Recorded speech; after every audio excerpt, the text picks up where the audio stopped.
Hello everyone, स्वागत है आप सबका आपके अपने यूट्यूब चैनल आर के मुनीम केमिस्ट्री क्लासेस पर। लास्ट वीडियो में हमने ऑर्डर ऑफ रिएक्शन क्या होता है और मॉलिक्यूलरिटी ऑफ रिएक्शन क्या होता है ये हमने पढ़ लिया था।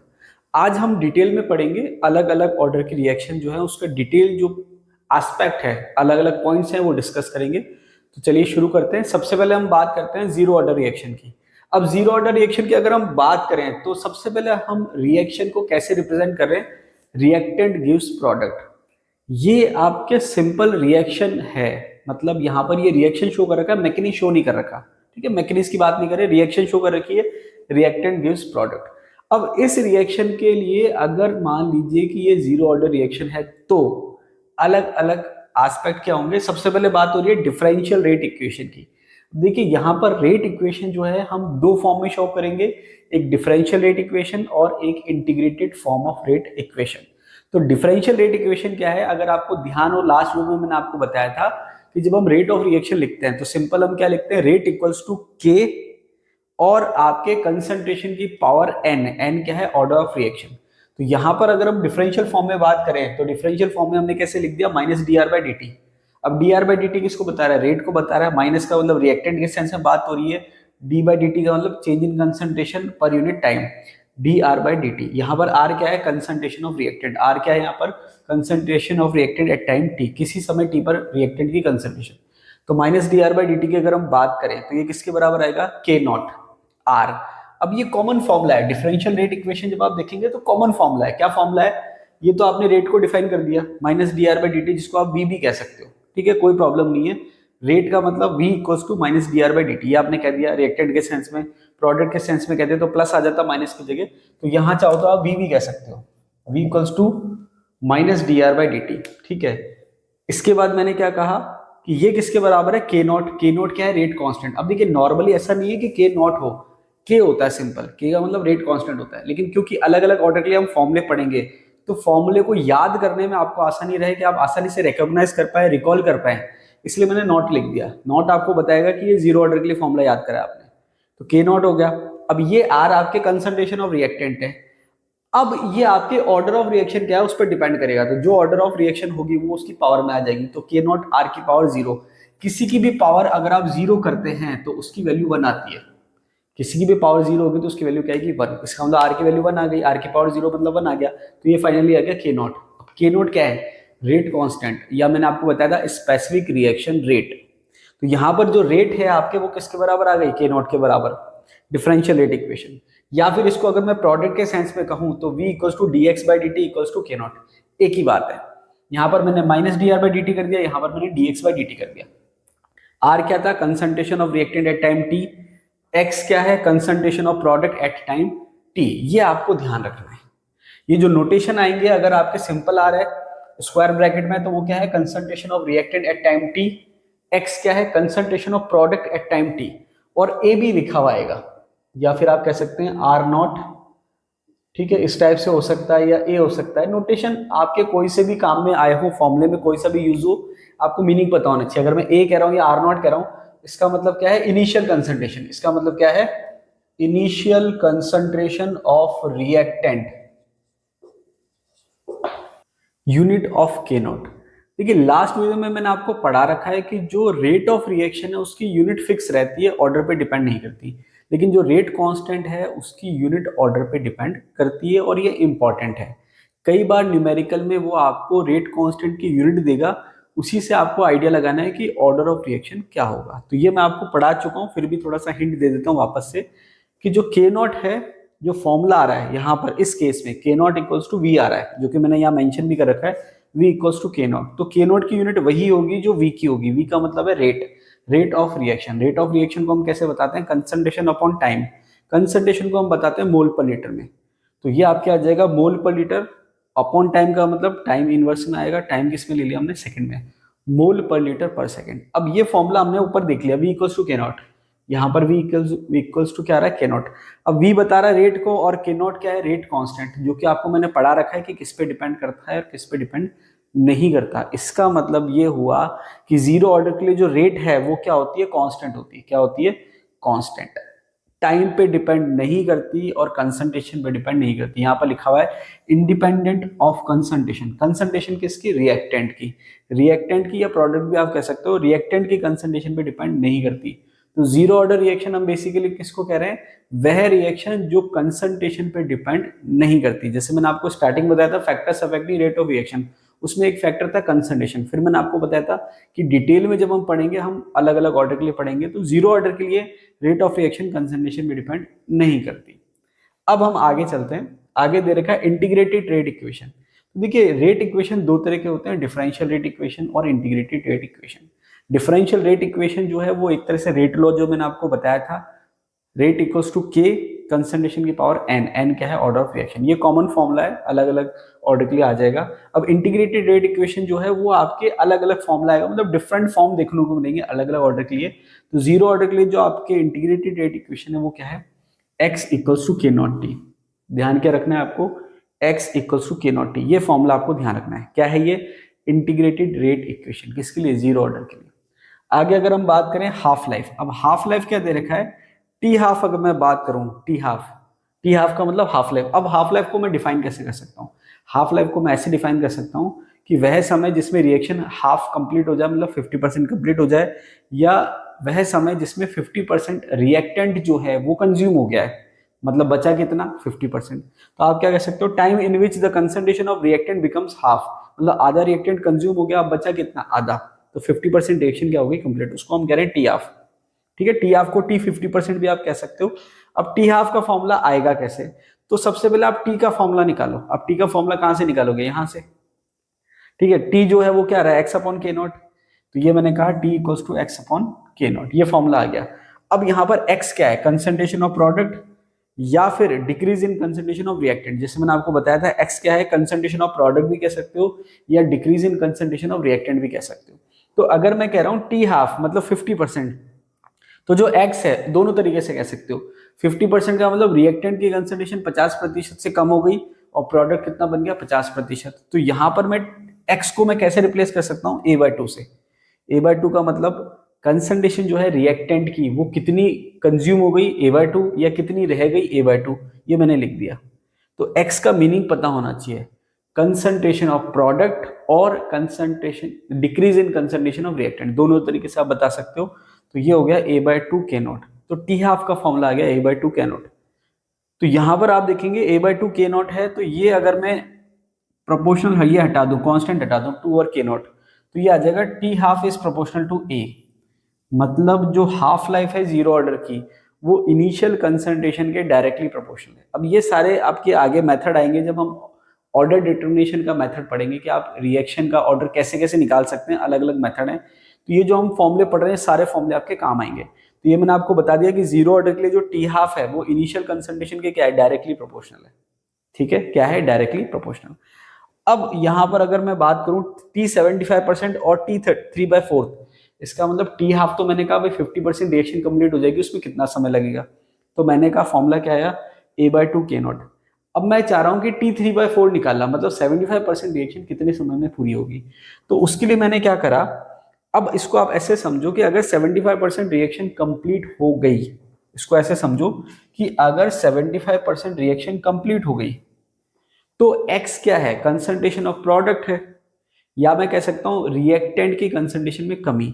तो आप इसको ऐसे समझो कि जब रिएक्शन 75% कंप्लीट हो जाएगी तो रिएक्टेंट कितना बचेगा? 1/4 बचेगा, मतलब स्टार्टिंग का कितना बचेगा? 1/4। लेकिन यहां पर ये बचा हुआ नहीं है, 1/4 बचेगा और प्रोडक्ट कितना बन गया? 3/4।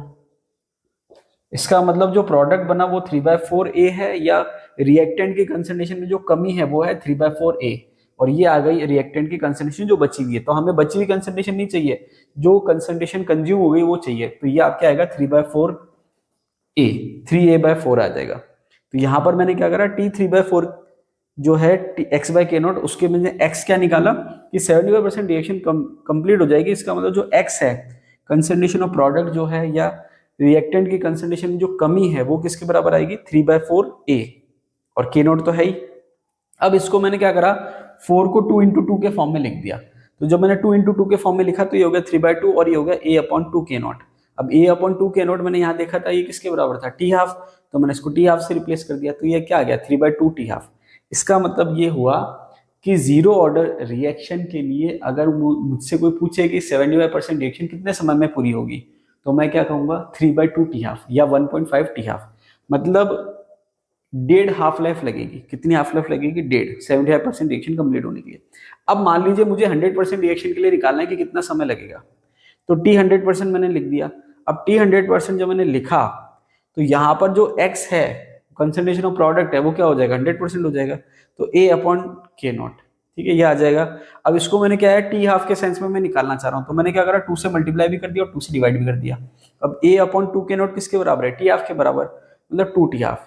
तो यहां पर हमने देखा कि टी हाफ जो आ रहा है वो आ रहा है ए अपॉन 2 के नॉट। टी 3/4 जो है, टी 75% जो है वो आ रहा है आपके 3/2 टी हाफ या फिर 1.5 टी हाफ। और टी 100% जो आ रहा है वो आपके आ रहा है ए अपॉन के नॉट या 2 टी हाफ। अभी हम आगे देखेंगे कि बाकी रिएक्शनों के लिए जब हम टी 100% निकालेंगे तो एक तरह से इनफाइनाइट आएगा। तो कहने का मतलब ये कि एक कंक्लूजन निकलेगा आगे, क्योंकि अभी आपने आगे पढ़ा नहीं है आगे ऑर्डर, लेकिन यहाँ पर हमने देखा कि जीरो ऑर्डर की जो रिएक्शन है वो 100% कंप्लीट होती है।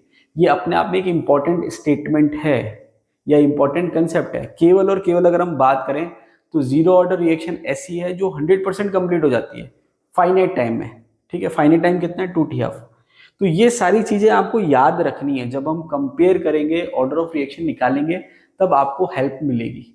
Example of zero order reaction. अब देखिए जीरो ऑर्डर रिएक्शन की अगर हम बात करें तो जीरो ऑर्डर रिएक्शन एक तरह से स्पेशल केस है। Special case in the sense क्या है कि नॉर्मल जब हम देखते हैं रेट ऑफ रिएक्शन को, तो हम ये देखते हैं कि जो रेट ऑफ रिएक्शन है वो रिएक्टेंट के कंसंट्रेशन पे डिपेंड करता है। लेकिन जीरो ऑर्डर के केस में हम देख क्या रहे हैं कि जो रेट ऑफ रिएक्शन है वो कांस्टेंट है, रिएक्टेंट की कंसंट्रेशन पे डिपेंड नहीं कर रहा। तो अब हमें ऐसा लगता है कि रिएक्टेंट की कंसंट्रेशन पे डिपेंड नहीं कर रहा, इसका मतलब क्या है?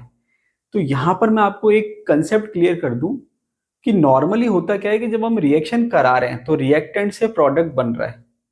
तो जब रिएक्टेंट से प्रोडक्ट बनेगा इसका मतलब रिएक्टेंट कंज्यूम हो रहा है।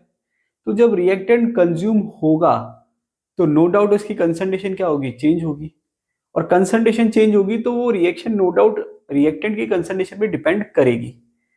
तो zero order reaction special case है। स्पेशल केस कैसे है कि जीरो ऑर्डर रिएक्शन में रिएक्टेंट तो कंज्यूम हो रहा है लेकिन जो कंसंट्रेशन है रिएक्टेंट की वो चेंज नहीं हो रही। अब ये कैसे हो सकता है कि भाई रिएक्टेंट कंज्यूम भी हो जाए और कंसंट्रेशन चेंज ना हो? तो यहाँ पर कंसेप्ट आता है इफेक्टिव कंसंट्रेशन का। क्या कंसेप्ट आता है? Effective concentration. अब कैसे है मैं समझाने की कोशिश करता हूँ। देखिए पहले एग्जांपल की बात करें, combination of hydrogen and chlorine in presence of light. अब यहां पर मैंने आपसे क्या कहा कि रिएक्टेंट, अब मैं कॉमन ले लेता हूं, रिएक्टेंट गिव्स प्रोडक्ट। अब जैसे जैसे रिएक्शन होगी वैसे वैसे हम क्या कह रहे हैं कि जो रिएक्टेंट है वो कंज्यूम होगा। कंज्यूम मतलब उसकी मात्रा में कमी आएगी। अब मात्रा जो है या अमाउंट जो है वो एक अलग कंसेप्ट है और जो कंसंट्रेशन एक अलग कंसेप्ट है। अब अमाउंट तो मैंने कह दिया 1 मोल 2 मोल 3 मोल 5 मोल, ये अमाउंट है। कंसंट्रेशन का मतलब क्या है? Number of moles per unit volume, अगर मैं मोलैरिटी के सेंस में कह रहा हूं। तो यहां पर कंज्यूम तो हो रहा है लेकिन कंसंट्रेशन कांस्टेंट है। तो यहां पर हम क्या कह रहे हैं कि रिएक्टेंट कंज्यूम हो रहा है लेकिन जो कंसंट्रेशन है, कंसंट्रेशन जो है वो कांस्टेंट है। वो क्या है? कांस्टेंट। अब यहां पर मैं दो कंसेप्ट काम में ले सकता हूं, कंसंट्रेशन भी कह सकता हूं या फिर इफेक्टिव कंसंट्रेशन भी कह सकता हूं। अब दोनों में फर्क है। क्या फर्क है चेक कर लेते हैं। इससे पहले एग्जांपल लेते हैं, hydrogen plus chlorine gives 2 HCl। अब इसमें होता क्या है? वाटर सेपरेशन होता है। क्या होता है? Water separation. वाटर सेपरेशन का मतलब क्या है? जैसे मान लीजिए कि इस टाइप से मैंने एक सिस्टम लिया, ये वाटर है, ठीक है, और यहां पर हाइड्रोजन है और क्लोरीन है, समझाने के लिए बता रहा हूं। तो जब मैंने रिएक्शन स्टार्ट करी, अब मैं मान लीजिए केवल हाइड्रोजन की बात करता हूं, तो हाइड्रोजन के मान लीजिए मैंने स्टार्टिंग में 5 मोल लिए और ये जो वॉल्यूम है इसका ये भी मान लीजिए 5 लीटर है। तो हाइड्रोजन जो है उसके नंबर ऑफ मोल्स 5 है, 5 है, और जो वॉल्यूम है वो 5 लीटर है। तो जब मैं मोलैरिटी निकालूंगा, number of moles per unit volume, तो कितना आएगा? 5 डिवाइडेड बाय 5। तो आपके कंसंट्रेशन कितनी आ जाएगी? 1। अब मान लीजिए रिएक्शन ऐसे सेम मान लीजिए क्लोरीन के लिए, क्लोरीन के भी नंबर ऑफ मोल्स 5 है और वॉल्यूम 5 लीटर है, वॉल्यूम तो सेम ही है। अब मैंने क्या कहा, हाइड्रोजन और क्लोरीन ने रिएक्शन करी और रिएक्शन करने के बाद कितने बच गए दोनों, ये 4 मोल बच गया और ये भी 4 मोल बच गया। तो अब देखा जाए तो होना क्या चाहिए था, नंबर ऑफ मोल्स जो है वो 4 है अपॉन वॉल्यूम। लेकिन अब इस केस में क्या है कि जो HCl बन रहा है उसकी सॉल्युबिलिटी ज्यादा है, तो सॉल्युबिलिटी ज्यादा होने से वो वाटर में डिजोल्व हो जाता है। तो जब वो वाटर में डिजोल्व होता है तो उसका लेवल ऊपर आ जाता है। तो लेवल ऊपर आने से जो है उसका वॉल्यूम क्या हो जाता है, कम हो जाता है। अब जो नया वॉल्यूम आया वो भी उसी रेशियो में आया, मतलब 4 आ गया। तो हुआ ये कि आपके रिएक्टेंट कंज्यूम हुआ लेकिन उसी प्रोपोर्शन में वॉल्यूम भी कम हो गया, तो कंसंट्रेशन कांस्टेंट रह गई। इसलिए ये जीरो ऑर्डर का एग्जांपल है, स्पेशल केस है। ठीक है, तो ये आपके जीरो ऑर्डर रिएक्शन का एग्जांपल है, इंपॉर्टेंट है, एग्जाम में पूछा जाता है। इसके अलावा दूसरा केस, अब ये तो होगी कंसंट्रेशन की बात। अब दूसरा मैंने लिख रखा है इफेक्टिव कंसंट्रेशन। इसका क्या मतलब है, इसका मतलब ये है कि decomposition of N2O on hot platinum surface. तो इसको आप ऐसे समझ लीजिए कि हम किसी रिएक्शन गैसेस मॉलिक्यूल्स की रिएक्शन करा रहे हैं और हमने जो कैटलिस्ट ले रखा है, आगे आएगा आपके कैटलिस्ट, वो ले रखा है सॉलिड। तो ये हेट्रोजीनस कैटलिस्ट का एग्जांपल है, हेट्रोजीनस कैटेलाइसिस का एग्जांपल है, जिसमें हमारे रिएक्टेंट की फेज डिफरेंट है और कैटलिस्ट की फेज डिफरेंट है। इसका मतलब क्या हुआ, रिएक्टेंट तो आपके गैस है और कैटलिस्ट सॉलिड है। तो उस केस में होता क्या है, उस केस में हम उसको ऐसे समझाते हैं कि इफेक्टिव कंसंट्रेशन का कंसेप्ट है। मैं एक समझाने की कोशिश करता हूं कि जैसे मान लीजिए कि ये कैटलिस्ट की सरफेस है और ये गैसियस मॉलिक्यूल्स है। अब ये मान लीजिए पूरा कमरा है, तो इस कमरे में जितने गैसियस मॉलिक्यूल्स हैं, तो पर यूनिट वॉल्यूम में कमरे के हिसाब से निकालूंगा कि भाई कमरे का वॉल्यूम कितना है और नंबर ऑफ मॉलिक्यूल्स कितने हैं। तो वो तो होगी कंसंट्रेशन की बात, वो किसकी बात हो गई, कंसंट्रेशन की। लेकिन अब जब मैंने कैटलिस्ट, अगर कैटलिस्ट नहीं लेता, तो वो क्या करते हैं, मॉलिक्यूल, गैसियस मॉलिक्यूल इस कमरे में ही मूवमेंट करते, मोशन करते और कोलाइड करते। तो वहां पर जो कमरे में जो कंसंट्रेशन है वो काम में आती है रिएक्शन। लेकिन जैसे ही मैंने कैटलिस्ट ले लिया, अब आपके जो रिएक्शन हो रही है वो बेसिकली इस पे हो रही है, इसकी सरफेस पे हो रही है।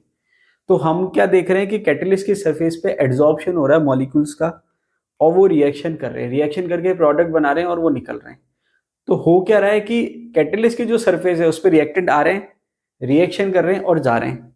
तो ओवरऑल जो कंसंट्रेशन है रिएक्टेंट की इस कैटलिस्ट की सरफेस पे वो क्या है, कांस्टेंट। और उसको मैं इफेक्टिव कंसंट्रेशन कह रहा हूं। तो ओवरऑल जो नंबर ऑफ मॉलिक्यूल्स है गैसेस कमरे में वो तो कम हो रहे हैं, लेकिन इस पे जो कंसंट्रेशन है वो चेंज नहीं हो रही। तो उस केस में ये भी किसके एग्जाम्पल आ जाएंगे, जीरो ऑर्डर के एग्जाम्पल। तो ये इस टाइप के एग्जाम्पल जिसमें आप देखेंगे कि रिएक्टेंट है और आपके हेट्रोजेनस कैटालाइसिस है, या आप कह सकते हैं रिएक्टेंट गैस है और ये सॉलिड है और रिएक्शन हो रही है, तो वो आपके बेसिकली जो है जीरो ऑर्डर में आते हैं। ठीक है, सारे आए ऐसा जरूरी नहीं है, मैक्सिमम केस में ऐसा है। तो ये आपको याद रखना है, डिकम्पोजिशन ऑफ N2O। तो यहाँ पर आपने कैटलिस्ट का ले लिया प्लेटिनम। ठीक है, नेक्स्ट दे रहेगा decomposition of ammonia in presence of molybdenum और टंगस्टन। अमोनिया का आप डिकम्पोजिशन करा रहे हो किसके प्रेजेंस में, मोलिब्डेनम और टंगस्टन। अब सेम रिएक्शन अगर मैं रखूं लेकिन मैं कैटलिस्ट हटा दूं तो ऑर्डर ऑफ रिएक्शन क्या हो जाएगा, चेंज हो जाएगा। तो मैंने आपको एक कंसेप्ट बताया था कि जो ऑर्डर ऑफ रिएक्शन है वो कंडीशन पे डिपेंड करता है, एक्सपेरिमेंटल क्वांटिटी है, एक्सपेरिमेंटल कंडीशन पे डिपेंड करती है। तो यहाँ पर ये जीरो ऑर्डर है, उसके लिए रेस्पॉन्सिबल कौन है, ये। ठीक है, क्योंकि ये आपके एड्सॉर्प्शन का कंसेप्ट आ रहा है और इफेक्टिव कंसंट्रेशन का कंसेप्ट आ रहा है। तो ये आपके हेट्रोजेनस कैटालाइसिस है और ये आपके जीरो ऑर्डर रिएक्शन है, क्योंकि ये मैंने कैटलिस्ट लिया है। तो कैटलिस्ट इंपॉर्टेंट है यहाँ पर। तो ये आपके एग्जाम्पल हो गए किसके, जीरो ऑर्डर रिएक्शन के। फर्स्ट ऑर्डर रिएक्शन, अब देखिए जैसे हम ऑर्डर ऑफ रिएक्शन में मेंशन करते हैं जीरो ऑर्डर रिएक्शन है या फर्स्ट ऑर्डर रिएक्शन है या सेकंड ऑर्डर रिएक्शन है, तो उसका सीधा सीधा मीनिंग ये है, फर्स्ट ऑर्डर रिएक्शन अगर मैं कह रहा हूं उसका सीधा सीधा मीनिंग ये है कि जो रेट ऑफ रिएक्शन है वो कंसंट्रेशन की पावर 1 पे डिपेंड कर रही है। इसका मतलब क्या हुआ, the rate is proportional to the first power of one concentration term only. मतलब एक कंसंट्रेशन टर्म की पावर 1 पे डिपेंड कर रही है रेट ऑफ रिएक्शन। ये फर्स्ट ऑर्डर रिएक्शन को डिफाइन कर रहा है। अब अगर हम बात करें रिएक्शन की, तो रिएक्शन को मैंने कैसे रिप्रेजेंट कर दिया, रिएक्टेंट गिव्स प्रोडक्ट। अब ये हम क्यों मेंशन कर रहे हैं, क्योंकि जब आप टर्म लिखते हो, फॉर्मूला लिखते हो, तो आर के सेंस में लिख रहे हो, मतलब वो ऐसे रिएक्टेंट बता रहे हो आप उसको। तो ये मैंने रिएक्शन लिख दी, reactant gives product, r gives p. Differential rate equation की बात करें तो मैंने आपसे कहा था कि इसका पैटर्न सेम रहेगा। पैटर्न क्या है, v जो है rate of reaction equals to minus d are by d t.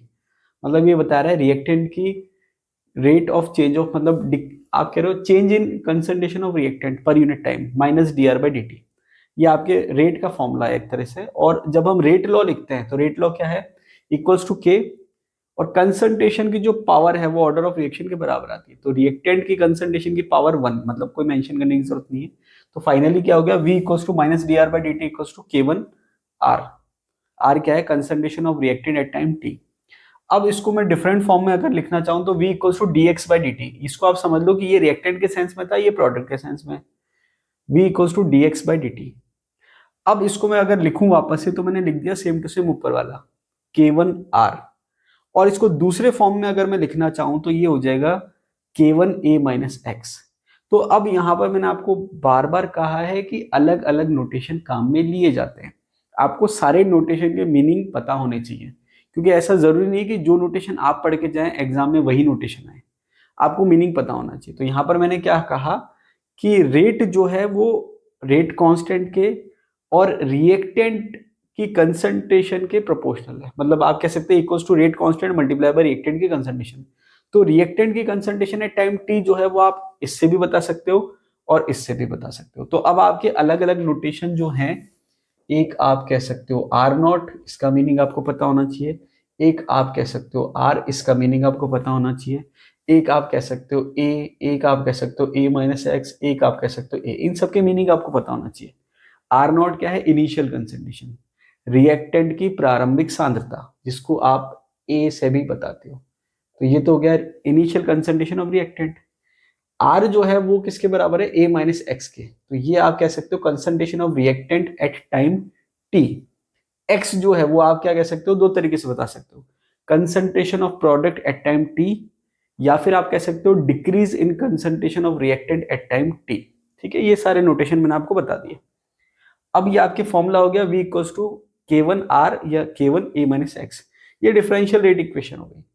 अब आ जाते हैं इंटीग्रेटेड रेट इक्वेशन पर। तो इंटीग्रेटेड रेट इक्वेशन का डायरेक्ट फॉर्मूले की अगर मैं बात करूं तो K1 equals to 2.303 upon t log R naught upon R। इसका मतलब क्या हुआ कि जो रेट कांस्टेंट है K1, आप K से भी डिनोट कर सकते हैं, K equals to 2.303 upon t log initial concentration of reactant upon concentration of reactant at time t. तो इसी फॉर्मूले को मैं दूसरे फॉर्म में अगर लिखना चाहूं तो कैसे लिख सकता हूं, 2.303 upon t log a upon a minus x. क्यों, क्योंकि इनिशियल कंसंट्रेशन ऑफ रिएक्टेंट को मैं ए से भी बता रहा हूं और concentration of reactant at time T उसको मैं ए माइनस एक्स से भी बता रहा हूं। तो ये दोनों फॉर्मूले आप काम में ले सकते हो। तो आप देख सकते हैं कि जो इंटीग्रेटेड रेट इक्वेशन है के, वो लॉग के फॉर्म में आ रही है। इसमें किसके फॉर्म में आ रही है, लॉग के फॉर्म में, जीरो ऑर्डर में लॉग के फॉर्म में नहीं थी। तो ये आपको ध्यान रखना है, फॉर्मूला आपको पता चल गया। अब इसके बाद हम टी हाफ आगे देखेंगे, उससे पहले आपके देखा विलहेल्म इक्वेशन। अब विलहेल्म इक्वेशन पे कोई खास क्वेश्चन कभी आया नहीं है, लेकिन फिर भी मैं आपको थोड़ा सा कैलकुलेशन वाला पार्ट समझाने के लिए बता देता हूँ। देखिए ये जो है इक्वेशन, आप इसको कह सकते हो कि ये एक इक्वेशन का पैटर्न है या फॉर्म है। अब ये इक्वेशन एक तरह से इसका ही फॉर्म है, जो आपके ऊपर दे रखी ना इंटीग्रेटेड रेट इक्वेशन, उसी का ही फॉर्म है। कैसे, विल्हेल्म इक्वेशन जो है वो क्या दे रखी है, c t equals to c not e की power minus k one t, या इसको आप दूसरे फॉर्म में अगर लिखना चाहो और करके लिख रखा है c not equals to c t e की पावर के वन टी। अब यहां पर पावर माइनस में है, यहां पर पावर प्लस में है। अब ये सी नॉट और सी टी है क्या एक्चुअल में, सी नॉट का मतलब है इनिशियल कंसंट्रेशन ऑफ रिएक्टेंट और सी टी का मतलब concentration of reactant at time T. इसका मतलब आप कह सकते हो सी नॉट जो है ए के बराबर है और सी टी जो है ए माइनस एक्स के बराबर है। अब ये जो इक्वेशन है, इससे हम ये वाला फॉर्मूला कैसे लेके आए वो मैं समझाने की कोशिश करता हूँ। तो मैं ये वाला फॉर्मूला लेता हूँ, इसको समझने की कोशिश करते हैं। तो यहाँ पर सी नॉट जो है उसकी जगह मैं ए ले लेता हूँ और सी टी की जगह मैं ले लेता हूँ ए माइनस एक्स, तो और बेटर हो जाएगा समझने के लिए। ये मैंने कह दिया a equals to a minus x, bracket में ले लेता हूँ ई की पावर के वन टी। अब इसको मुझे इस फॉर्म में लेके आना है। तो ये मैंने आपको बता रखा है कि दोनों साइड अगर आप नेचुरल लॉग लोगे तो उसको कैसे सॉल्व करें। दोनों साइड मैंने नेचुरल लॉग ले लिया, तो ये हो गया एल एन ए और ये हो गया l n a minus x.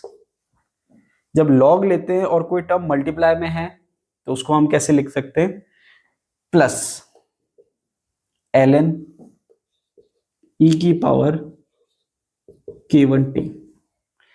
अब यहां पर ये आपके जो है ये यहां जाएगा तो ये माइनस में आ जाएगा, तो ये हो जाएगा ln a minus ln a minus x.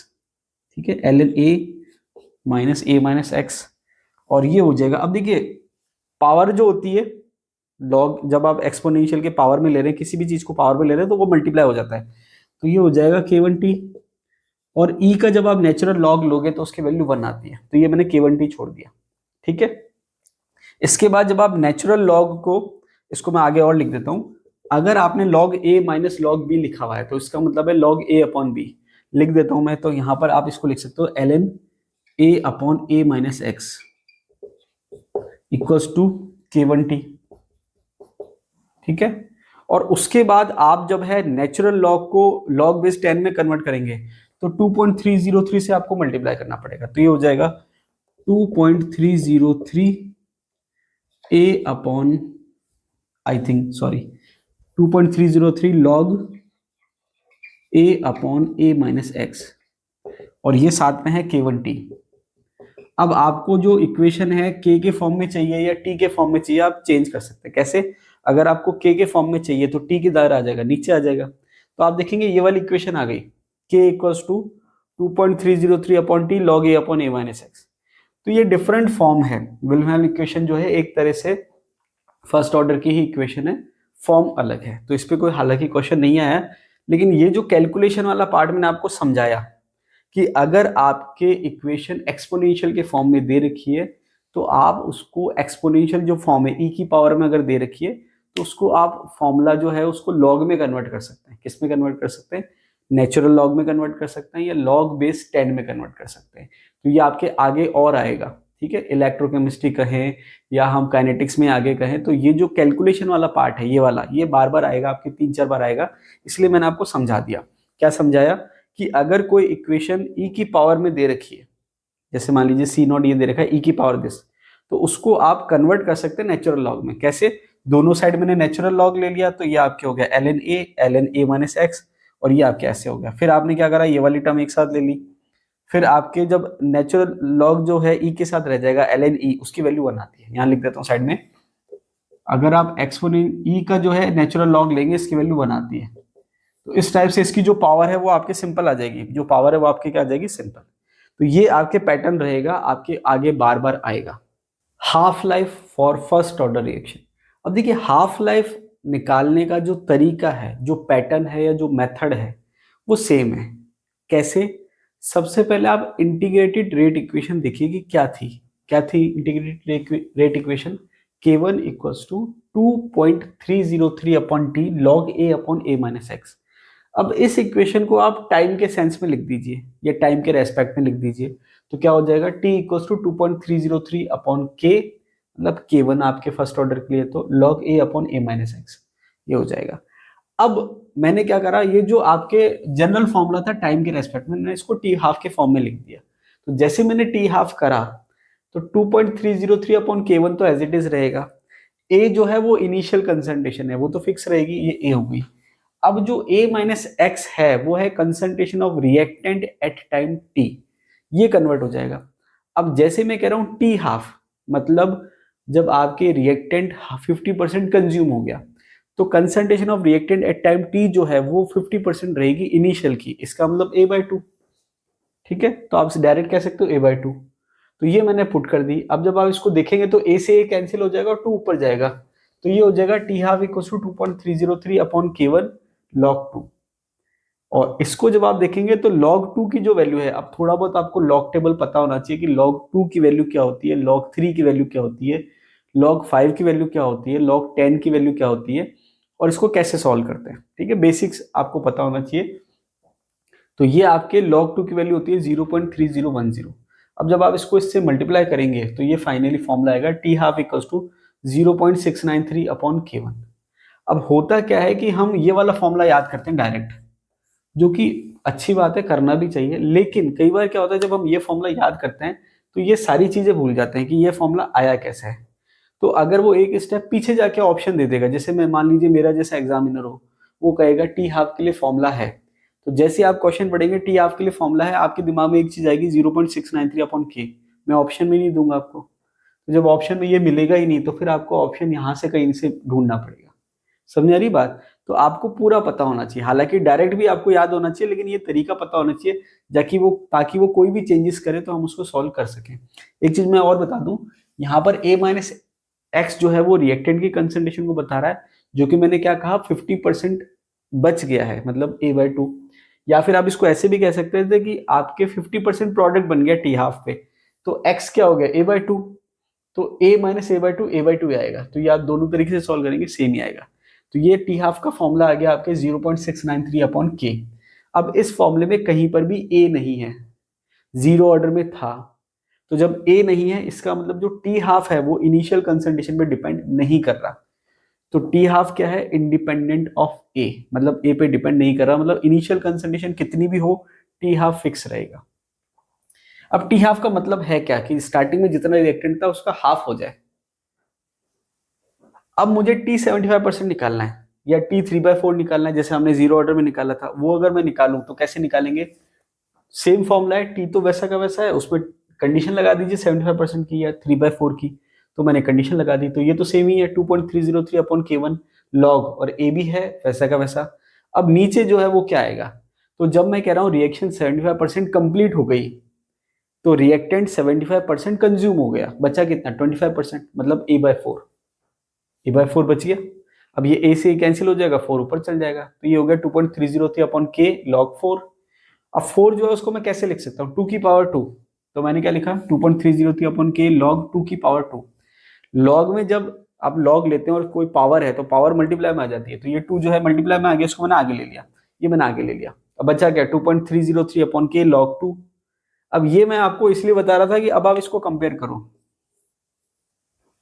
2.303 के अपॉन के लॉग 2, ये टी हाफ के बराबर आ रहा है। हालांकि इसको आप सॉल्व करेंगे जब वैल्यू पुट करके तो ये आपके वैल्यू आ जाएगी 1.386 अपॉन K1। अब ये मैंने इसलिए लिख दिया क्योंकि ये टी हाफ के बराबर है, तो 2 टी हाफ आ गया। कुछ भी कह सकते हैं। तो T3/4 भी कई बार न्यूमेरिकल में पूछते हैं, तो T3/4 कितना आ रहा है 1.386 अपॉन K1, या आप कह सकते हैं 2 टी हाफ। अब यहां पर कंक्लूजन निकाल रखा है, क्या कंक्लूजन निकाल रखा है इस ऑर्डर के लिए, ये जो कंक्लूजन है किसके लिए, फर्स्ट ऑर्डर के लिए। क्या कंक्लूजन है, time required for the completion of definite fraction of the reaction. अब definite fraction of the reaction का मतलब क्या, मैं समझाता हूं आपको, is independent of the initial concentration. इसका मतलब क्या है, इसको आप ऐसे समझो कि मैंने रिएक्शन के स्टार्टिंग में नंबर ऑफ मोल्स जो लिए थे रिएक्टेंट के, वो लिए थे 100। फिर मैंने कहा कि मैंने रिएक्शन करवाई एक पर्टिकुलर टाइम के लिए, और रिएक्शन जब पर्टिकुलर टाइम के लिए हुई, मतलब उतने समय तक मैंने करवाई, तो इसके रिएक्टेंट के मॉलिक्यूल्स कितने रह गए या मोल्स कितने रह गए 50। ठीक है, तो आप देखेंगे स्टार्टिंग के कितने हो गए, हाफ। वापस से मैंने रिएक्शन करवाई तो ये वापस से मैंने क्या कहा, हाफ हो गए, मतलब रिएक्शन तो कंटिन्यू चल रही है, मैंने टाइम इंटरवल की बात कर रहा हूँ। फिर मैंने कराई, वापस से क्या हो गया, हाफ। तो ये डेफिनेट फ्रैक्शन कहला रहा है। फ्रैक्शन कैसे, कि ये अपने आप में अगर मैं इतनी बात करूं तो ये अपने आप में हाफ रिएक्शन है, या इसमें जो समय लग रहा है वो टी हाफ है अपने आप में। फिर मैं कहूं कि ये जो यहां से यहां तक रिएक्शन हो रही है ये अपने आप में टी हाफ है, मतलब ये 50 से फिर 25 हो गई। ये मैं इसकी बात करूं तो ये अपने आप में क्या है, टी हाफ है, हाफ हो गई। तो कहने का मतलब डेफिनेट फ्रैक्शन का मतलब, जब मैंने रिएक्शन स्टार्ट करी थी तो स्टार्टिंग में इस वाले पार्ट के लिए स्टार्टिंग जो इनिशियल कंसंट्रेशन है वो 100 है, इस वाले पार्ट के लिए जो इनिशियल कंसंट्रेशन है वो 50 है, इस वाले पार्ट के लिए जो इनिशियल कंसंट्रेशन है वो 25 है। तो इनिशियल कंसंट्रेशन अलग अलग है, मतलब मैं अलग अलग स्टार्टिंग पॉइंट मानूं तो, कि भाई मैं मानूं यहां से स्टार्ट हो रहा है तो ये इनिशियल पॉइंट है, यहां से स्टार्ट हो रहा है तो ये इनिशियल पॉइंट है। तो हमने क्या देखा था कि जीरो ऑर्डर में जो आपके टी हाफ है वो ए पे डिपेंड कर रहा है, मतलब इनिशियल पॉइंट पे डिपेंड कर रहा है कि आप यहां से स्टार्ट करो कि यहां से स्टार्ट करो कि यहां से स्टार्ट करो। लेकिन जब फर्स्ट ऑर्डर की बात आ रही है तो वहां पर ऐसा नहीं है। अब इसको आप ऐसे समझो कि जब मैं जीरो ऑर्डर की बात कर रहा हूं तो जीरो ऑर्डर के लिए हमने ये देखा था कि जो टी हाफ है वो डायरेक्टली प्रोपोर्शनल है ए के। इसका मतलब अगर ए ज्यादा होगा तो टी हाफ ज्यादा होगा। और फिर जब आपको अगर ध्यान हो तो जो मैंने टी हाफ निकाला था, टी हाफ मतलब 100 से 50 के लिए तो टी हाफ ही आ रहा था। लेकिन जब मैंने T3/4 निकाला, मतलब 70% का निकाला, तो वो आया था 1.5 टी हाफ। इसका मतलब ये वाला जो टाइम आया था वो एक तरह से हाफ टी हाफ आया था। कितना आया था, हाफ टी हाफ, मतलब ये वाले टाइम में टी हाफ लगा तो ये वाले टाइम में टी हाफ। इसका मतलब क्या हुआ कि ये जो फ्रैक्शन था उसके लिए टी हाफ माना मैंने अगर, तो ये वाले फ्रैक्शन में इनिशियल कंसिडरेशन आधी हो गई, तो ये आपके टी हाफ भी क्या हो जाएगा, आधा हो जाएगा, मतलब ये हाफ टी हाफ आ गया।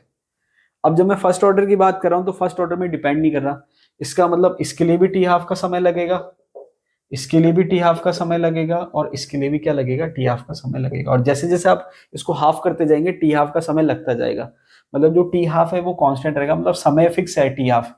इनिशियल कंसंट्रेशन कितनी है, तो मतलब जैसे जैसे आप रिएक्टेंट की कंसंट्रेशन हाफ हाफ हाफ करते जाएंगे तो t half T half T half ऐसे टाइम लगता जाएगा। तो हमने क्या देखा कि 50% के लिए जो समय लग रहा है वो टी हाफ लग रहा है, लेकिन 75% के लिए जो समय लग रहा है वो लग रहा है 2 टी हाफ।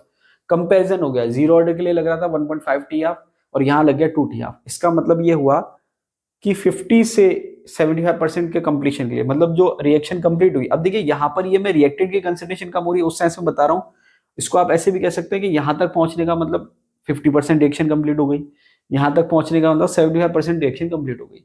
तो 75% रिएक्शन कंप्लीट होने के लिए जो समय लगा जीरो ऑर्डर के लिए वो लगा 1.5 और फर्स्ट ऑर्डर के लिए लगा 2 टी हाफ। अब यहाँ पर एग्जाम में क्वेश्चन आता है, सीधी सीधी बात इस पे क्वेश्चन आता है कि भाई टी हाफ का फॉर्मूला क्या है। दूसरा क्वेश्चन आता है इस पे 75% के लिए कितना टाइम लगेगा, फर्स्ट ऑर्डर के लिए 2 टी हाफ लगेगा या फिर 1.386 अपॉन के लगेगा। अब ये जो मैंने कंक्लूजन निकाला उससे मैंने एक नीचे समरी दे दी। समरी क्या दे दी कि टाइम टी हाफ अगर आप कह रहे हो तो परसेंटेज कंप्लीट रिएक्शन कितना होगा, टी हाफ है मतलब 50% रिएक्शन कंप्लीट हो गई। अब आपके आगे क्या है, रिएक्टेंट लेफ्ट, मतलब कितना रिएक्टेंट बचा, भाई 50% कंज्यूम हो गया तो 50% बचा, मतलब 1/2 बचा। अगर मैं कह रहा हूँ 2 टी हाफ मतलब रिएक्शन कितनी कंप्लीट हो गई 75%, तो जब 75% रिएक्टेंट कंज्यूम होगा तो बच्चा कितना 25%, 25% का मतलब 1/4। उसके बाद मैं कह रहा हूँ 3 टी हाफ, तो 3 टी हाफ का मतलब वापस से आप देखेंगे 87.5%, मतलब ये आपके हाफ हाफ करते जा रहे हैं तो इसको 100 में से माइनस करेंगे तो ये आ जाएगा 87.5। तो वो जो था रिएक्टेंट बच रहा था वो था, तो सेम टू सेम लिखा 1/8 मतलब 12.5%।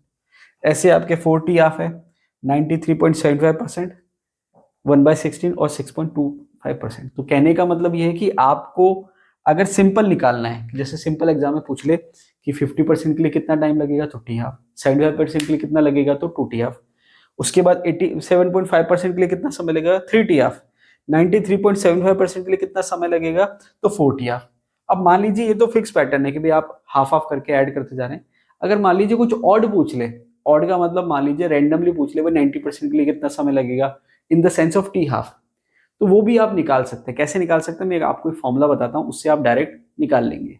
अभी जो हमने चार्ट देखा उसमें हमने ये देखा रिएक्टेंट लेफ्ट, तो रिएक्टेंट लेफ्ट मतलब कितना बचा 1/2 1/4, तो उसको हम डायरेक्ट कैसे निकालें, तो एक फॉर्मूला दे रखा है reactant left equals to 1/2n। इसका मतलब क्या हुआ कि आपके कितना रिएक्टेंट बचा उससे आप टाइम का आइडिया लगा सकते हैं। कैसे, या टाइम दे रखा हो तो कितना रिएक्टेंट बचेगा उसका आइडिया लगा सकते हैं। फॉर एग्जाम्पल अगर आपके एक हाफ लाइफ टाइम है, टाइम कितना दे रखा है 1 हाफ लाइफ, तो n की पावर 1 होगी मतलब रिएक्टेंट कितना बचा 1/2। अगर टाइम दे रखा है 2 हाफ लाइफ मतलब 2 टी हाफ, तो n की वैल्यू 2 हो गई तो 2 की पावर 2 मतलब 4 मतलब 1/4। अगर n की वैल्यू दे रखी है 3 मतलब 3 टी हाफ, n का मतलब क्या है नंबर ऑफ टी हाफ, तो 3 टी हाफ में कितना, 3 टी हाफ के बाद कितना रिएक्टेंट बचेगा 2 की पावर 3 मतलब 1/8, जो कि अभी हमने चार्ट देखा उसको हम सॉल्व कर सकते हैं। अब जो मैं आपको बता रहा था कि अगर मुझे इस टाइप के कोई न्यूमेरिकल आता है कि आपके टी हाफ इतना है किसी रिएक्शन के लिए, तो बताइए 90% रिएक्शन के लिए कितना टाइम लगेगा, 99 के लिए कितना टाइम लगेगा, 99.9 के लिए कितना टाइम लगेगा, 75 के लिए कितना टाइम लगेगा, 87.5 के लिए कितना टाइम लगेगा, etc। इसका मतलब वो क्या करेगा कि दो परसेंटेज दे रहा है कि भाई एक दे रहा है 50% और एक दे रहा है दूसरा कुछ भी परसेंट दे रखा है, और दोनों में कोरिलेट करवाना चाह रहा है कि भाई उसका टाइम बताओ 50% के कंपेरिजन में कितना लगेगा। तो उसके लिए मैंने कहा इस टाइप के क्वेश्चन को सॉल्व करने के लिए मैंने एक डायरेक्ट फॉर्मूला बना रखा है जो आपको कहीं बुक में नहीं मिलेगा। ये एक कॉमन पैटर्न होता है फॉर्मूले का, मतलब जो कैलकुलेशन का पार्ट कॉमन होता है वहां तक जो कॉमन है उसको अगर आप पकड़ लेंगे तो वो फॉर्मूला है। तो ये मैंने कैलकुलेशन करके एक फॉर्मूला बना दिया। अब ये फॉर्मूला क्या है, t equals to 3.32 t half log a upon a minus x. अब इसका मतलब क्या हुआ कि अगर आपको कोई परसेंटेज दे रखा है कि भाई इतने परसेंट रिएक्शन कितने टाइम में होगी, तो वो जो टाइम है अगर आपको सिंपल निकालना है तो सिंपल जो आपने टी का फॉर्मूला पढ़ा था उसमें वैल्यू पुट कर दीजिए। अगर आपको टी हाफ के सेंस में निकालना है तो आप ये वाला फॉर्मूला काम में ले लीजिए। क्या फॉर्मूला दे रखा है, t equals to 3.32 t half log a upon a minus x. अब इसको कैसे काम में लें, तो इसको आप ऐसे काम में ले सकते हैं, जैसे मान लीजिए 90% रिएक्शन है। अब 90% रिएक्शन को कंप्लीट करने के लिए कितना टाइम लगेगा। अब अगर मान लीजिए वो वाला पैटर्न फॉलो हो रहा है डायरेक्ट वाला, डायरेक्ट का मतलब 50%, 75% या 87.5%, उसको भी आप क्रॉस चेक कर सकते हैं। अब जैसे मान लीजिए 75% रिएक्शन को कंप्लीट होने में कितना टाइम लग रहा है, 2 टी हाफ।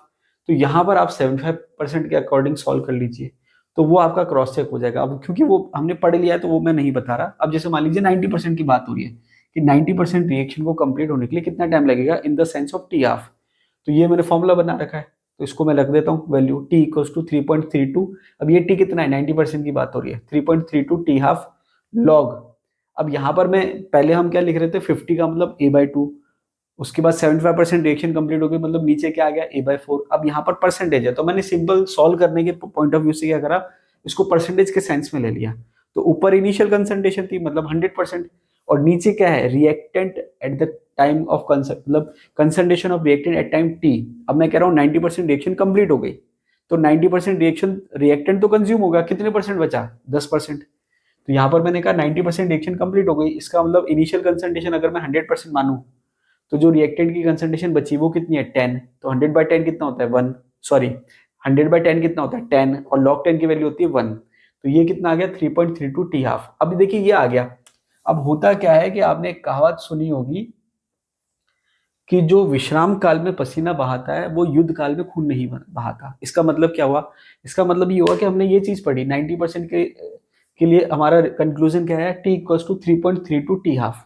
ये आपका कंक्लूजन आ गया। अब ये आपने याद कर लिया, ठीक है, सॉल्व करा हमने, सॉल्व करने के बाद याद कर लिया। अब आपसे कोई न्यूमेरिकल पूछे, क्या न्यूमेरिकल पूछे कि एक रिएक्शन है जिसको कंप्लीट होने के लिए मतलब 50% कंप्लीट होने के लिए 10 मिनट का समय लगता है। रिएक्शन, क्वेश्चन रिपीट कर रहा हूं कि वो न्यूमेरिकल दे रहा है, क्या न्यूमेरिकल दे रहा है कि एक रिएक्शन को 50% कंप्लीट होने के लिए 10 मिनट का समय लगता है, तो 90% कंप्लीट होने के लिए कितना समय लगेगा। अब मान लीजिए आपका पढ़ा हुआ नहीं हो, तो आप उसको सॉल्व करने बैठ जाएंगे, आपका 10 मिनट आराम से लग जाएगा। तो क्वेश्चन क्या था कि 50% रिएक्शन कंप्लीट होने के लिए कितना समय लग रहा है, 10 मिनट का समय लग रहा है। तो फिर वो पूछता है 90% रिएक्शन को कंप्लीट होने के लिए कितना समय लगेगा। तो आपको पता है रिजल्ट, कंक्लूजन पता है, 90% के लिए कितना लगेगा, 3.32 टी हाफ। तो आपको करना क्या है, 3.32 टी हाफ कितना दे रखा है, 10 मिनट, 10 से गुणा कर लो, कितना आ गया 33.2 मिनट।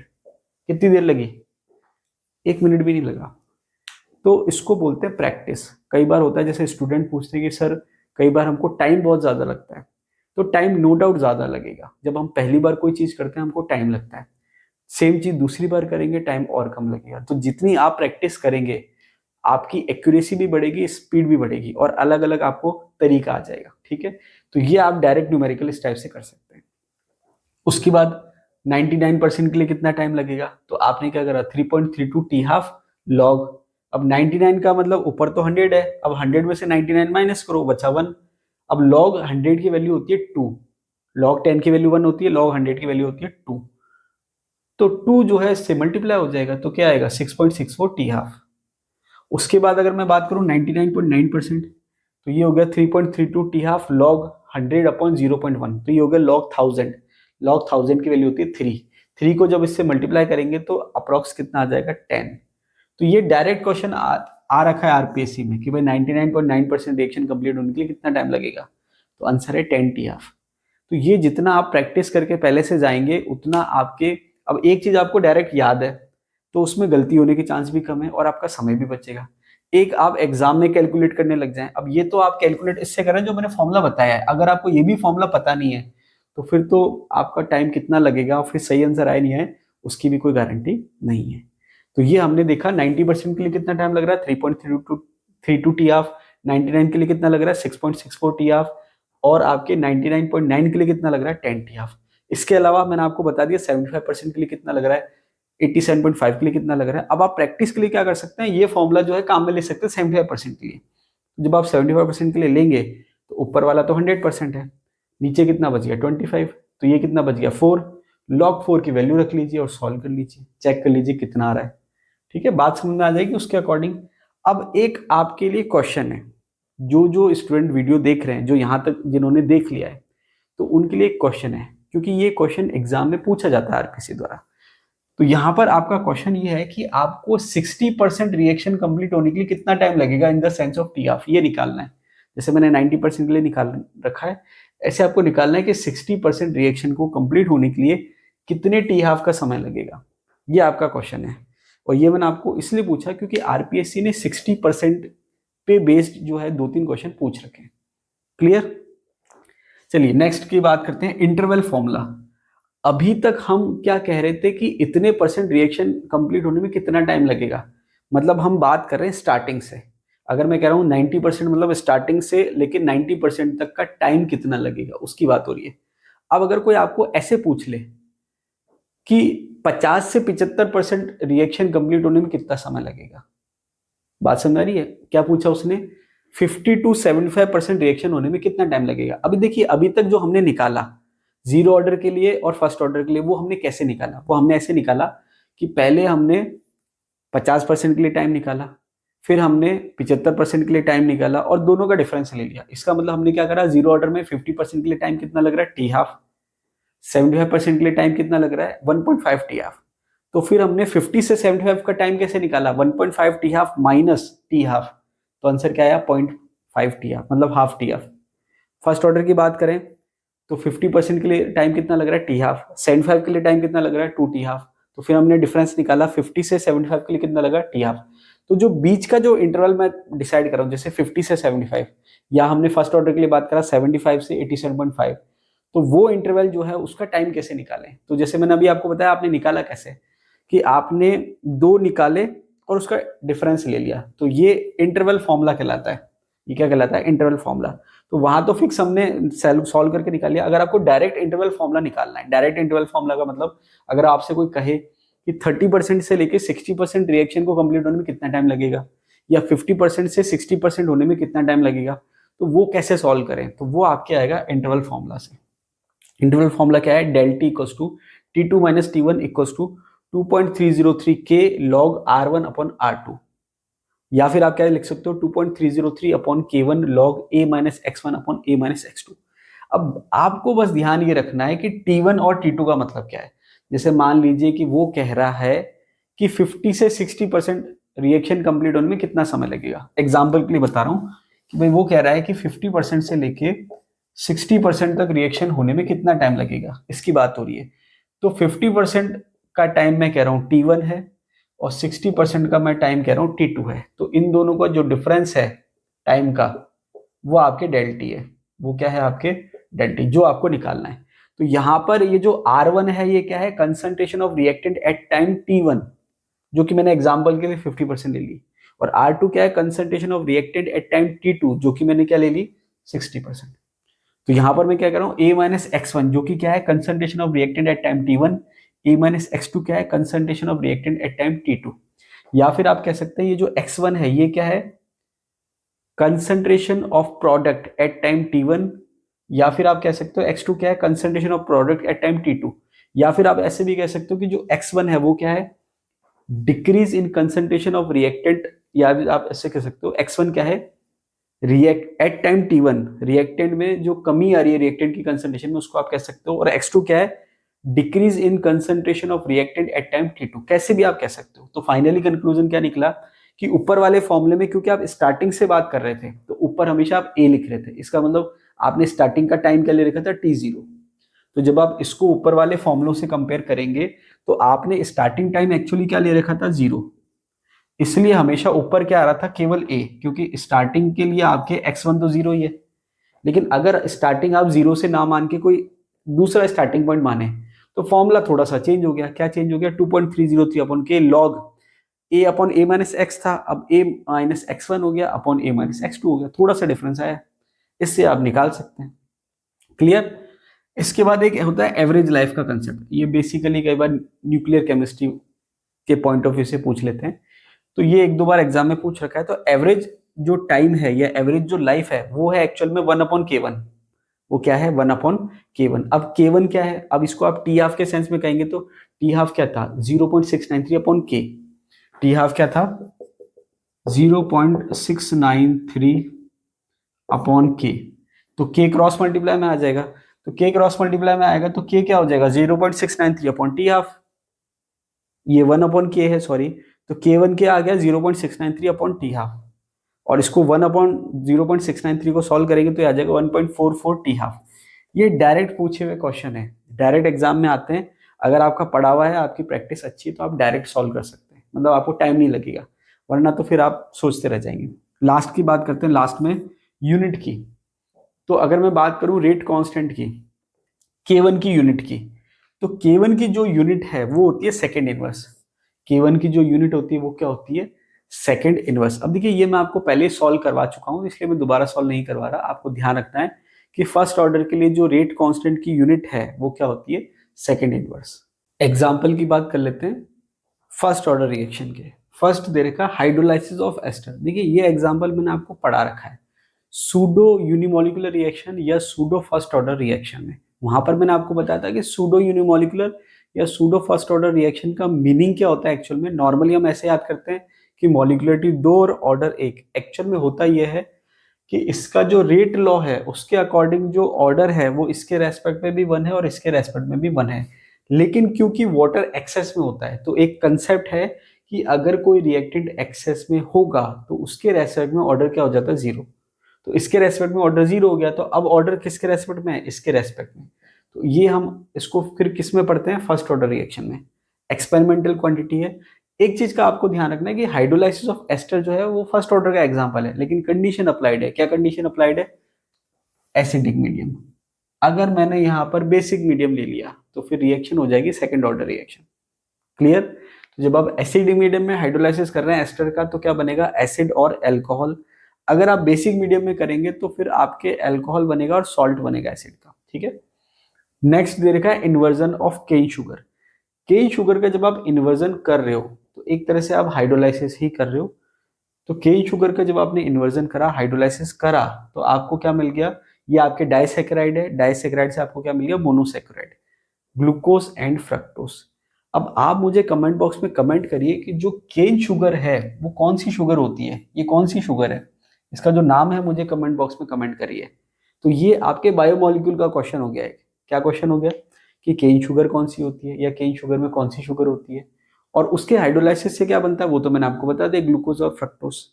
तो ग्लूकोज और फ्रक्टोज का जब कॉम्बिनेशन होगा तो कौन सी शुगर बनेगी, उसका नाम आपको कमेंट बॉक्स में कमेंट करना है। ये भी सूडो यूनिमोलिकुलर या सूडो फर्स्ट ऑर्डर रिएक्शन का क्या है, एग्जांपल है, क्योंकि हाइड्रोलाइसिस हो रहा है तो वाटर एक्सेस में होता है।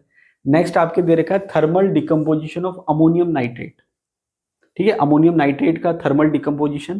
तो ये आपके फर्स्ट ऑर्डर रिएक्शन का एग्जांपल है। NH4NO2 का जब आपने थर्मल डिकम्पोजिशन करा तो आपके क्या बन गया, नाइट्रोजन, साथ में बन गया हाइड्रोजन। नेक्स्ट दे रखा है डिसोसिएशन ऑफ N2O5। तो डिसोसिएशन ऑफ N2O5 की अगर हम बात करें तो ये आपके बनाएगा 2NO2 प्लस हाफ ऑक्सीजन। बहुत ज्यादा कोई इंपॉर्टेंट नहीं है, एग्जाम्पल हम पढ़ रहे हैं। ठीक है, ये आपके हमने पढ़ रखा है, ये हमने देख लिए। इसके बाद है डिकम्पोजिशन ऑफ H2O2। हाइड्रोजन पर ऑक्साइड के डिकम्पोजिशन की जब हम बात करेंगे तो वाटर बन जाएगा और ऑक्सीजन एटम आपकी निकल जाएगा। ये वाला इंपॉर्टेंट है, ये कई बार एग्जाम में पूछा जा चुका है। Disintegration of radio active element.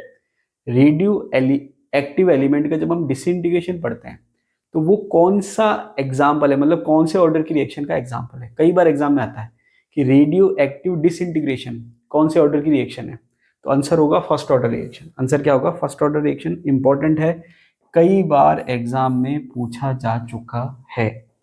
अब यहां पर भी आप क्या है, फॉर्मूला लिख सकते हैं के। न्यूक्लियर केमिस्ट्री के फॉर्म में बात करें तो कई बार लैम्डा में नोटेशन मेंशन करा होता है, उसका मीनिंग वही होता है लगभग 2.303 upon t log N0 upon NT। अब ये थोड़ा सा नोटेशन चेंज हो गया, बात वही है। अब देखिए नॉर्मल जब हम रिएक्शन की बात कर रहे हैं वहां पर हम कह रहे हैं रिएक्टेंट की कंसंट्रेशन, यहां पर हम क्या कह रहे हैं कि एटम है और वो डिसइंटीग्रेट हो रहा है। तो N0 का मतलब क्या है, number of atoms at time t equals to 0, या इनिशियल टाइम पे आपके क्या है नंबर ऑफ एटम्स कितने हैं। और NT का मतलब क्या है, number of atoms at time t। अब नंबर ऑफ एटम्स का मतलब कौन से, जो डिसइंटीग्रेट नहीं हुए। तो स्टार्टिंग में मान लीजिए 100 एटम थे तो वो आपके 100 यहाँ आ जाएगा। फिर मैंने कहा कि किसी टाइम t के बाद 10 डिसइंटीग्रेट हो गए तो बच्चे कितने, 90, तो वो NT है इसके अकॉर्डिंग। ठीक है, तो ये बहुत ज्यादा डिटेल में जाने की जरूरत नहीं है आपको।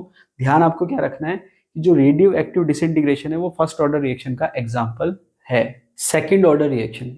अब देखिए सेकंड ऑर्डर रिएक्शन की अगर हम बात करें तो सेकंड ऑर्डर रिएक्शन को हम दो तरीके से शो कर सकते हैं, या दो तरीके की सेकंड ऑर्डर रिएक्शन हो सकती है।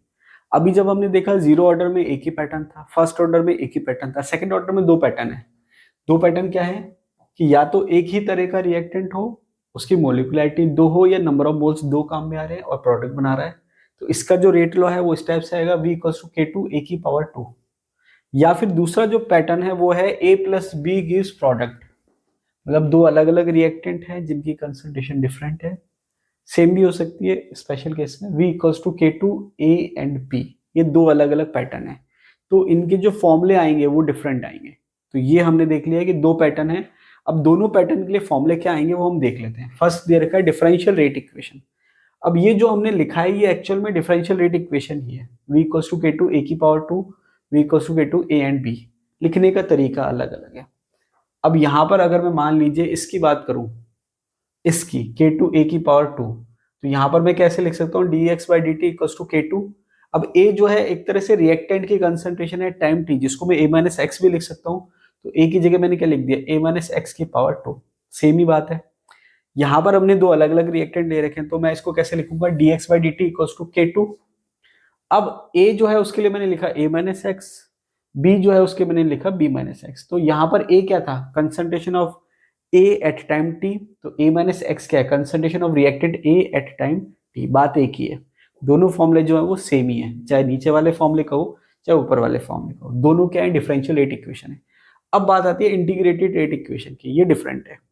क्या दे रखा है, फर्स्ट नंबरिंग का मतलब सेम चल रही है यहां से, फर्स्ट का मतलब ये वाला, सेकंड का मतलब वो वाला। फर्स्ट जो फॉर्मूला है वो है आपके K2 इक्वल्स टू 1/t। अब दो तरीके से आप लिख सकते हो, या तो ऐसे लिख सकते हो या ऐसे लिख सकते हो। इसको सॉल्व करोगे तो ये आ जाएगा, सिंपल है, आप सॉल्व करके देख लेना, मैं नहीं करवा रहा यहाँ पर। K2 equals to 1/t 1/a minus x minus 1/a। अब यहाँ पर आपको ये चेक करना होगा कि इन दोनों से बड़ी टर्म कौन सी है। तो a जो है नो डाउट बड़ा है और a माइनस एक्स जो है नो डाउट छोटा है। तो अगर नीचे जो है बड़ी टर्म आती है तो ओवरऑल टर्म छोटी हो जाती है। तो ये टर्म बड़ी है और ये टर्म छोटी है। इसको जब आप सॉल्व करेंगे यहाँ पर एलसीएम लेके, कॉमन लेके एलसीएम लेके जब आप सॉल्व करेंगे तो ये आ जाएगा। ये आप सॉल्व करके देख लेना, आ जाएगा आपका, ठीक है। तो फॉर्मूला क्या हो गया, K2 equals to 1/t, bracket में हो गया 1/a minus x minus 1/a। अब इसको आप जो है दूसरी तरीके से भी लिख सकते हो, इसी फॉर्म को मैं यहाँ लिख देता हूँ, K2 इक्वल्स टू, इसको मैं दूसरी तरीके से कैसे लिख सकता हूँ, K2 इक्वल्स टू 1/t, फिर आप लिख सकते हो 1/r माइनस 1/r0, ऐसे भी लिख सकते हो। लिखने का तरीका है, बात वही है, ठीक है। तो ये हो गया आपके 1/t x/a minus 1 x/a a minus x. ये फॉर्मूला आपको ध्यान रखना है, ये ज्यादा इंपॉर्टेंट है, ज्यादा कॉमन है, ज्यादा काम में आएगा। नीचे वाला भी इंपॉर्टेंट है लेकिन ये ज्यादा कॉमन है। नेक्स्ट दे रखा है सेकंड फॉर्मेट जो है वो है K2 equals to 2.303/t a minus b log b a minus x upon a b minus x. ये आपको याद करना है, वापस से रिपीट कर देता हूँ, K2 equals to 2.303/t a minus b log b a minus x upon a b minus x. ये आप याद कर लेना, ठीक है। बहुत ज्यादा तो नहीं पूछा जाता है लेकिन पूछ सकते हैं, ये वाला ज्यादा इंपॉर्टेंट है, ये आपके काम आएगा आगे। और इसके बाद बात आती है हाफ लाइफ की। तो अभी मैंने आपसे कहा ये ज्यादा इंपॉर्टेंट है, इसका मतलब जब हम आगे जो फॉर्मूले काम में ले रहे हैं वो इस वाले बेस पे ले रहे हैं। अब हाफ लाइफ के लिए पहले आपको टाइम का फॉर्मूला पता होना चाहिए। तो टाइम का फॉर्मूला यहां से ले लिया मैंने, t इक्वल्स टू, ये क्रॉस मल्टीप्लाई हो गया 1/K2, ब्रैकेट में 1/a minus x minus 1/a। तो यहां पर आप जो है इसको इस फॉर्म में लिख लिया, या फिर आप इसको इस फॉर्म में लिखना चाहे तो ये हो गया 1/K2 x upon a minus x. अब आपके टी हाफ की बारी आती है, ये तो कॉमन टी हो गया। अब ये देखिए टी हाफ तो हम स्टैंडर्ड पढ़ते हैं, अब एग्जाम में आपसे वो जरूरी नहीं है टी हाफ ही पूछे, वो टी 60% पूछ सकता है, टी 70% पूछ सकता है, टी 75 पूछ सकता है, कुछ ही पूछ सकता है। तो आपको क्या करना है, इस टी के अकॉर्डिंग फॉर्मूला सेट करना है। तो यहाँ पर मैंने जैसे टी हाफ कहा मतलब 50% रिएक्शन कंप्लीट हो चुकी है। तो अब आपके फॉर्मूला क्या आएगा, फॉर्मूला ये आएगा कि अगर आप ये वाले फॉर्मूले से सॉल्व कर रहे हैं तो ए तो वैसा का वैसा रहेगा, a माइनस एक्स जो है वो किसके बराबर हो जाएगा, a/2 के बराबर हो जाएगा। या फिर आप x की बात करेंगे तो ये भी a/2 है, और a माइनस एक्स की बात करेंगे तो ये भी a/2 है। इसको सॉल्व करेंगे तो ये आ जाएगा t half equals to 1/K2a। Solve कर लेंगे, आई थिंक सॉल्व कर लोगे आप। कैसे, ये है a माइनस एक्स जो कि है a बाई टू, तो a नीचे और 2 ऊपर, तो 2 बाई ए माइनस 1 बाई ए को सॉल्व करेंगे तो 2 माइनस 1 आ जाएगा, नीचे a कॉमन आ जाएगा, तो ये हो गया 1 अपॉन ए, ये हो गया k2a। या फिर इसको आप a बाई टू लिखेंगे और ये भी a बाई टू लिखेंगे तो a बाई टू से a बाई टू कैंसिल हो जाएगा, तो ये a बच जाएगा। कैसे सॉल्व कर लीजिए, तो t half equal to 1 upon k2a। अब यहाँ पर आप क्या चेक कर रहे हैं कि जो टी हाफ है वो इनवर्सली प्रोपोर्शनल है a के। इसका मतलब ये हुआ कि जब आप डिफरेंट हाफ लाइफ को कंपेयर करेंगे, जैसे 100 से 50, 50 से 75, 50 से 25, 25 से 12.5, जब आप डिफरेंट हाफ लाइफ को कंपेयर करेंगे तो आप क्या चेक करेंगे। तो अभी तक हमने क्या चेक करा कि दो हाफ लाइफ को अगर मैं कंपेयर कर रहा हूं, जैसे 100 से 50 और 50 से 25, तो मैं जब इसको कंपेयर कर रहा हूं तो मैंने देखा जीरो ऑर्डर रिएक्शन और first order reaction. Zero order reaction में मैंने क्या देखा कि 100 से 50 में एक हाफ लाइफ लग रही है और 50 से 25 में जो हाफ लाइफ लग रही है वो लग रही है, मतलब इसमें अगर टी हाफ लग रहा है, अगर ये टाइम टी हाफ है तो ये है हाफ टी हाफ, कंपेयर कर रहे हैं हम इसको। फर्स्ट ऑर्डर में मैंने देखा कि ये टी हाफ है तो ये भी क्या है, टी हाफ है। तो अगर ओवरऑल की मैं बात करूं 100 से 25 मतलब T3/4, T3/4, तो यहां पर आपके ओवरऑल आया है ये 1.5 टी हाफ और ये आया है 2 टी हाफ। तो हमने कंक्लूजन क्या निकाला था कि जीरो ऑर्डर के रिएक्शन में जो टी हाफ होता है वो ए के डायरेक्टली प्रोपोर्शनल है। इसका मतलब क्या हुआ कि यहाँ पर ये 100 है तो इनिशियल कंसंट्रेशन मान लीजिए 100 है, यहाँ से यहाँ तक के लिए ये इनिशियल कंसंट्रेशन का रोल प्ले कर रहा है, तो ये 50 हो गया। मतलब इसके कंपैरिजन में ये जो इनिशियल कंसंट्रेशन ये हाफ है, तो जो टाइम लगा 50 से 25 में वो 100 से 50 का क्या लगा, आधा, मतलब half T half. Zero order reaction जो है वो इनिशियल कंसंट्रेशन पे डिपेंड नहीं करता, तो ये टी हाफ लगा तो ये भी टी हाफ लगा, 2 टी हाफ। अब सेकंड ऑर्डर की बात करें तो यहां पर रिलेशन जो आ रहा है वो क्या आ रहा है, इनवर्सली प्रोपोर्शनल। इसका मतलब क्या हुआ कि अगर इनिशियल कंसंट्रेशन को आप कम करोगे तो टी हाफ बढ़ जाएगा।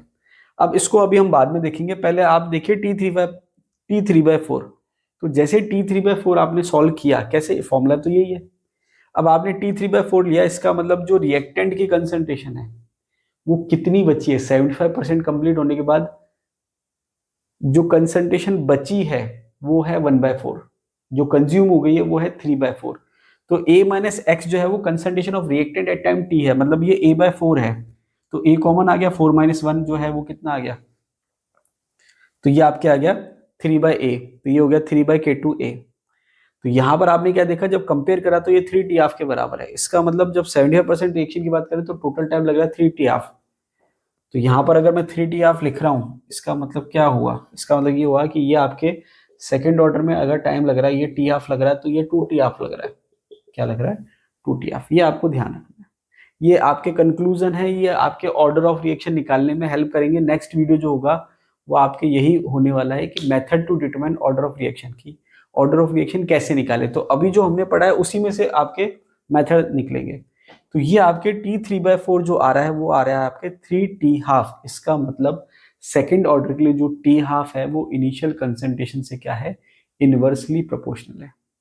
सेकेंड ऑर्डर के लिए रेट कांस्टेंट की जब हम यूनिट की बात करें तो यूनिट जो है वो क्या होगी, mole inverse litre second inverse. ये आपको ध्यान रखना है, ये मैं आपको पढ़ा चुका हूं, तो आपको याद रखना है कि सेकेंड ऑर्डर के लिए रेट कांस्टेंट की यूनिट होती है mole inverse litre second inverse. अब बात करते हैं एग्जाम्पल की। अभी थोड़ी देर पहले जब हम फर्स्ट ऑर्डर के एग्जाम्पल पढ़ रहे थे तो मैंने आपसे कहा था हाइड्रोलाइसिस ऑफ एस्टर जो है वो आपके फर्स्ट ऑर्डर का एग्जाम्पल है।